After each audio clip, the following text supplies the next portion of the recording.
I don't know. I know I'm live now. I don't trust this thing. I'm gonna go just in case.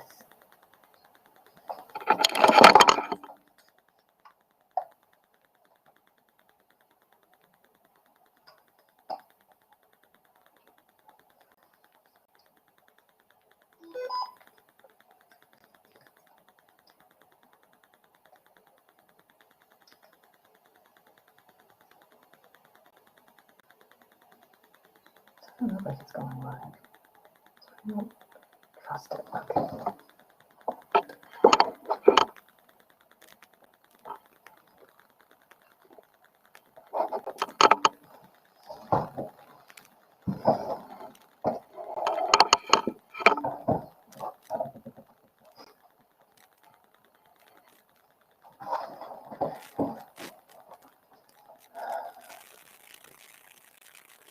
Okay, I think I'm live on Facebook and I'm live on Instagram. All right, I'm gonna give it just a second or two. See, make sure everything's going well. Oh, hi, Rose. Hi. Thanks for joining. Okay, so that means that it's working, so that's really good. Okay, so let's oh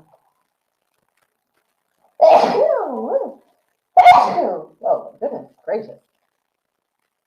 Sorry guys. I couldn't have planned that one like at all. So welcome to the Q&A from the Fearlessness and Vulnerability series that I did for the week. So as promised, this is the Q&A that I said that I would do today at 1:00 p.m. So for all of you watching now, thank you for watching and joining. And for those of you that are watching in the future, thank you for watching and joining.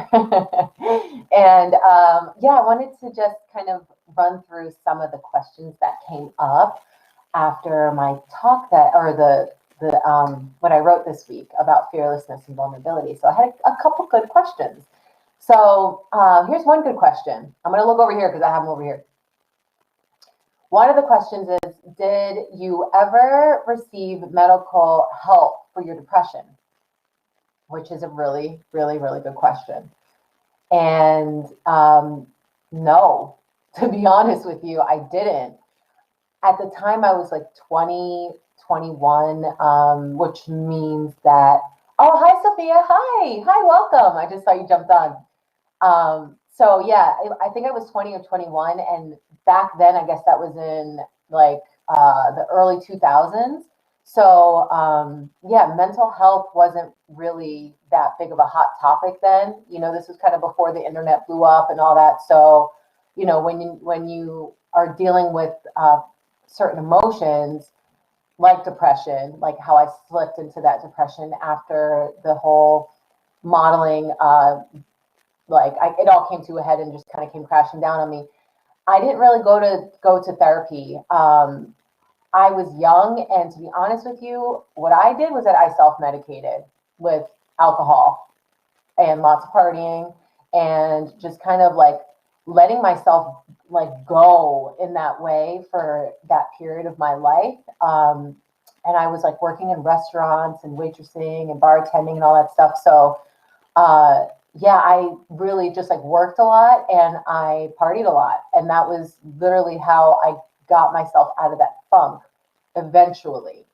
It kind of like, you know, it's like you kind of do these things where we like self-medicate and you keep going back to the same thing again and again and again. It just becomes like a habit. Like, you know, I would work, right? We would work at the restaurant and Cheesecake Factory, right? I was there for like 4 years waiting tables. And so we would work and then immediately go out after work, you know, immediately.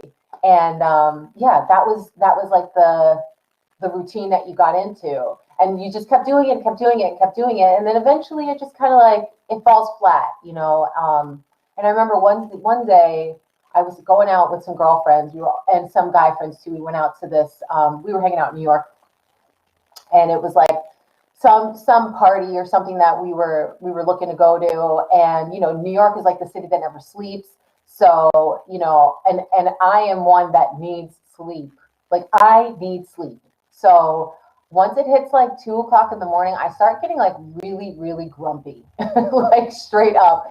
And I remember being like, it was a point that I had reached, that I decided that something needed to change, because we were out at this club. There were all these people around. Everybody's dancing. There's like smoke machines, fog machines. There's guys dancing on tables, people drumming, and it's like all of this it was a really fun place. If I was in a better mind state, I would have been able to enjoy it more, and especially if I wasn't so tired. But we were coming on like 3:30 in the morning, and I used to hang out with some friends that never wanted to go home. So I started to get angry, like how people get hangry when they're hungry. They get angry when they're hangry. I was like that. I get like that when I'm tired. And so I just remember being like, I just really wanted to go home, and none of my friends were ready to go home. And it just like, we left, and one of my friends was like, yeah, like that was so much fun. Like, oh my gosh, we got into VIP, blah, blah, blah. And I just like looked over, and I was like, I was like a straight bitch. And I was just like, sometimes there's just way more important things than getting into VIP. And I knew, and as soon as those words came out of my mouth, it was like they came channeled up from like some deep, dark place. And I was like, oh shit, like it's time for me to do some work, because I clearly wasn't aligned anymore. I wasn't aligned, and I knew it. And so, hi Lee, hi, thanks for joining. So yeah, to make the long story short, no, I did not go and receive help for my depression. I self-medicated. And it was not until I had these moments of just being so full of these experiences in New York that I decided, you know what, it's time for me to do some inner work. And then that's when I started to get into meditation a little bit more. And, and I will say something else about meditation. Meditation is like, when you haven't done it before, it's kind of scary, because you're closing your eyes and you're going into this space that is dark. And we always associate darkness with something bad in our society. So when you go within, you think you're going to be met with like skeletons and, I don't know, like the ugliest, deepest parts of yourself in your meditations. And I remember being scared of that, as part of the reason why I had self-medicated myself for all those years, because I was scared of what I would find out about myself in my meditations, So that's a topic for another day. But I just wanted to like say that, because it's not that it like I didn't skip into this. It wasn't like that, and I'm sharing this with everyone so that you understand, like, when you're going towards when you commit to your own healing process and to learning yourself, like it doesn't necessarily come easy, right? So I want to just say that that part about meditation. So, okay, and the next question that came up was, how did you know being Muslim wasn't for you at such a young age? And that's an interesting question. I feel like I don't really know how I knew that deep inside of me. It's just that I knew that I was like really, really wild. And I remember like whenever we had to go into the mosque every Friday for our Jummah, which is our Friday prayer. And I would have to go as a kid, and we'd have to cover our hair. I was like, oh, why do I have to cover my hair? Being wild and free was like, cover what? What do I have to do? And then and then when you get in the room, and this is not knocking, if there are Muslims out there that are, that love being Muslim, I give you all the blessings in the world. For me, myself, it wasn't for me. I saw that there were, the men were in the front and the women were in the back. The man was at the front giving the, I guess you would call it a sermon in most like westernized religions, in front, and it was always a man. It was never a woman. And so that always, I was putting these things together. So I was like, I wasn't seeing me. I wasn't seeing me being reflected back. And I think that was the thing that was like, well, that's not right, because I never felt like there was anything wrong with me when I was a kid, but yet I was being told that there was all these pieces that were like wrong with me, as a child. And I'm like, that's not how I feel on the inside. So, it's just like trying to like realign that message with yourself as a child. It's like the easiest thing that I could do for myself was just like push back on it, push back on the religion, push back on those beliefs. And I guess that comes from maybe my energy, and I understand and respect that not everybody has that like energy within themselves to push back, and that sometimes it's the easier route is to just like just become one with whatever it is that you are. Sorry, I just put the screen went away for a second. Whatever it is that's in front of you. But thankfully, I think I was just born with enough strength within me to be to know that I needed to push, that wasn't for me. And so that kind of sums it up in a nutshell. And also, side note, like there was this funny thing that happened when I was younger, when I was a child, and I grew up in New Jersey. And I swore that I lived in California.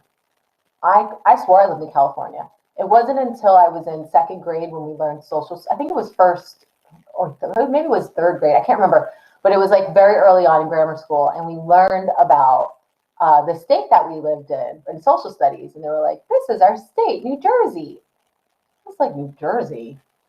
What? New Jersey? This isn't California? Like I was completely like I don't know why I swore I lived in California when I was a kid, and I was so upset when I found out that I lived in New Jersey. I was just like, man, what the hell? Well, it all made sense, because as a child I kept looking for the valleys and the canyons and the palm trees, and I wasn't seeing that. But I thought maybe I was just in like some other part of California that didn't have that, and that these things did exist in other parts of California and New Jersey. That's kind of, so I think that's also how I knew that it wasn't for me, because I wasn't even really like convinced that I was even in the right state from a very young age. So I think that's also kind of how it all happened, and how I was able to really push, because I was just kind of like, this is not right. Like nothing about this is right. Nothing about this. I mean, I thought that when I was a child that I was looking for my brother. I'm like, where is my brother? I have sisters. Where's my brother? As a kid, just being like, where's my brother? I know I have a brother. I've always felt as though I've had a brother, but I didn't have one. So it's like, there was all these things that I was like, maybe this is like from past lives that I was like stuck, like attached to. But yeah, I just never saw myself as being like this young, obedient Muslim girl that was going to live this way. And so the next question it's a big one. The next question is, being vulnerable is scary. Well, it starts that way. So what is some advice you can give to becoming vulnerable if you are not fearless? So thank you for that question. It's a really good one. So it says, what is some advice you can give to becoming vulnerable if you are not fearless? Because the idea that what I wrote about was fearlessness and vulnerability, and how they really interplay with one another.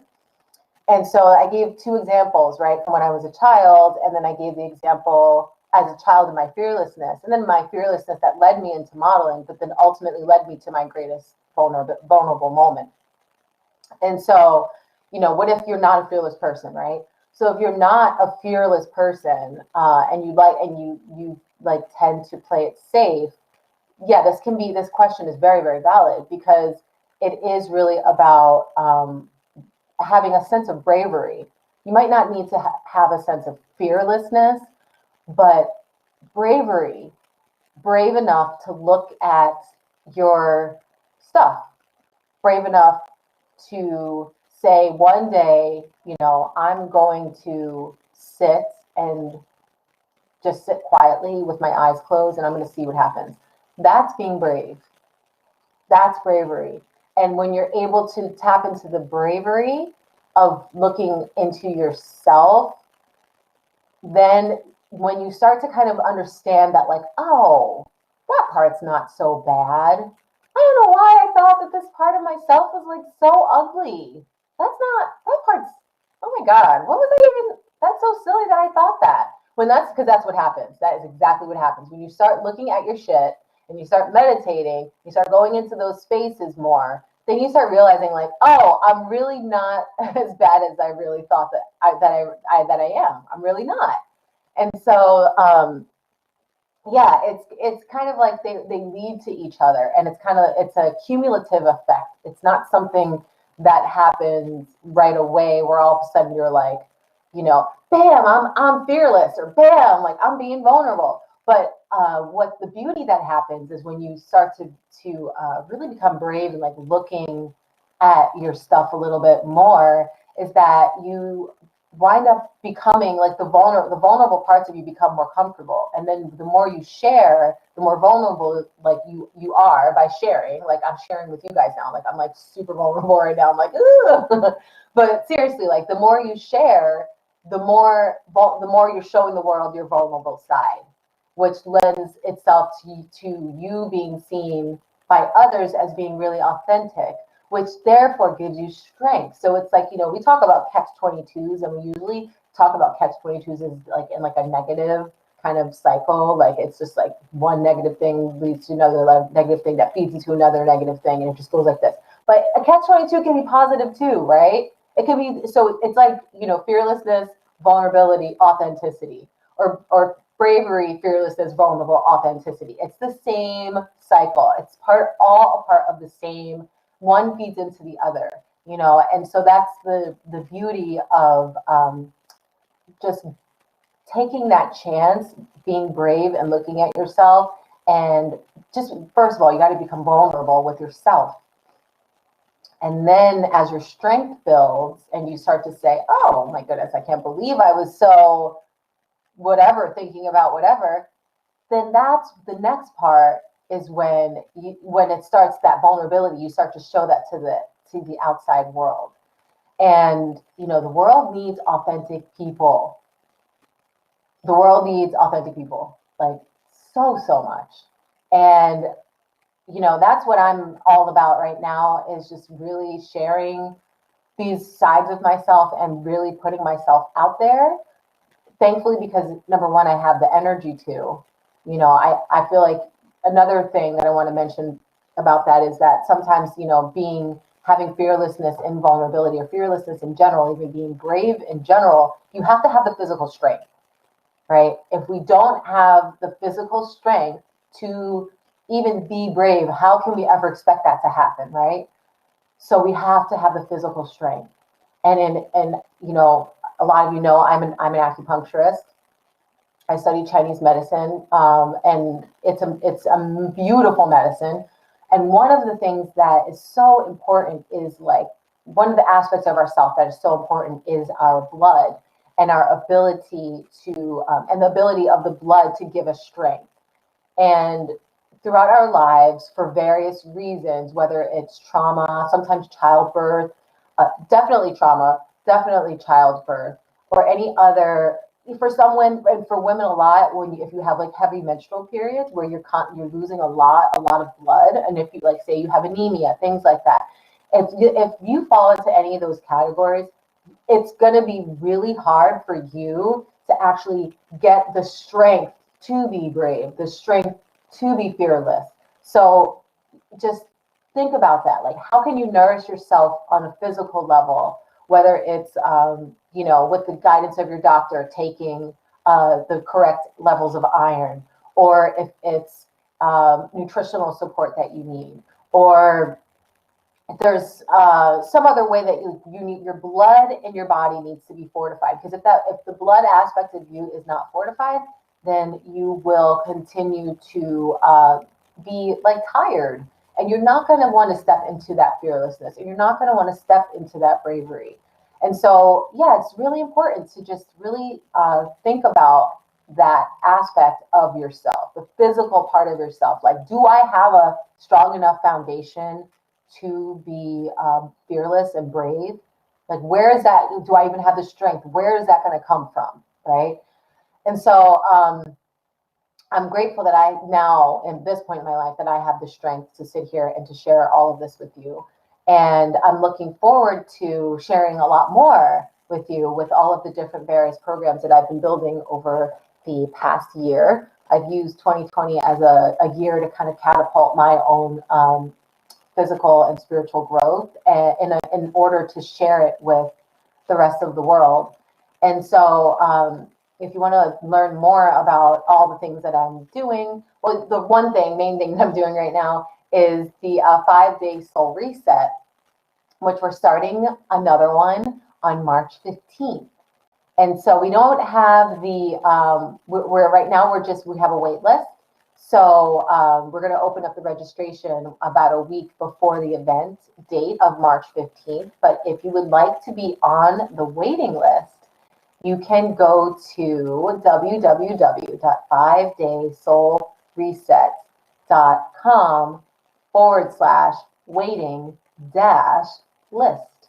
So I'll type it here. And then for Instagram, I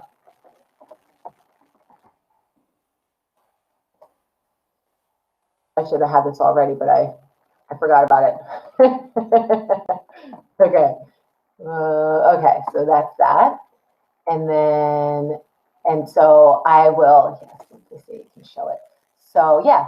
Oh, this software is so cool. I didn't know that would happen. Sorry, Instagram, you're kind of out of the loop. I'm trying to figure out how to put Instagram on this program, but it actually pulled it right up, 5daysoulreset.com /waiting-list. And so I will do that on the Instagram one in just a moment. And yeah, so next week I'm doing a whole nother story series. And what is the topic of this one? We'll just call it Spirit. It's kind of like working in New York in spirit, because that's really what it's about, and how you would never think those two things would work together ever, not in New York City, but they did for me. So yeah, I'm looking forward to sharing that one with you next week. And I hope that something that I've said or something that I've written has like sparked a little nugget of inspiration within you to kind of be brave and dig deep and start your journey to self-discovery and self-healing, because that is what the world needs. All right, I'm signing off. I hope you all have a wonderful, wonderful weekend since it's Friday. All right, see y'all later. Okay.